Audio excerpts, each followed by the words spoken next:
U.S. Secretary of State Marco Rubio has put the onus on the European Union to take a call on sanctioning Iran.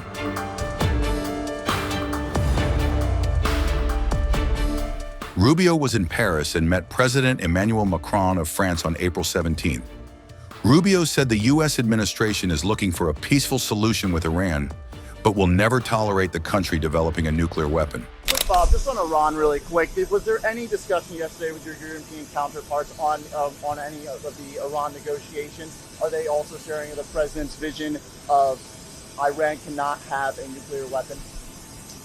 Well, for the Europeans, they have an important decision to make very soon on snapback, on the snapback of sanctions, because Iran is clearly out of compliance with the current deal.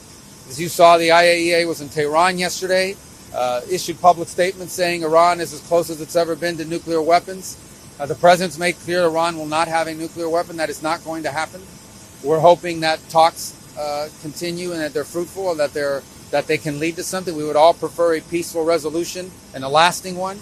It has to be something that actually not just prevents Iran from having a nuclear weapon now, but in the future as well, not just for 10 years with some sort of sunset provision or the like. So we discussed that, obviously, because the Europeans, the E3, have a decision to make on snapback. Because I believe we should all anticipate, based on the public comments yesterday, that they're about to get a report from the IAEA that says not just is Iran out of compliance, but Iran is dangerously close to a weapon, closer than they've ever been. And then, they're going to have to make a decision about whether they want to reimpose these sanctions. And, if Iran is out of compliance, they have to reimpose the sanctions. So that's going to be a factor in all this, and that's why it was important we talked to them about it before our talks on Saturday. The U.S., Europe, and Ukrainian officials held high-level talks on April 17th to bring convergence between views of the war in Washington and European capitals. The officials, part of the Paris talks, will meet next week in London, with Rubio indicating his participation. Rubio's stance comes as the U.S. and Iran held fresh discussions this month. U.S. Special Envoy Steve Witkoff led the rare negotiations between American and Iranian officials in Muscat, Oman.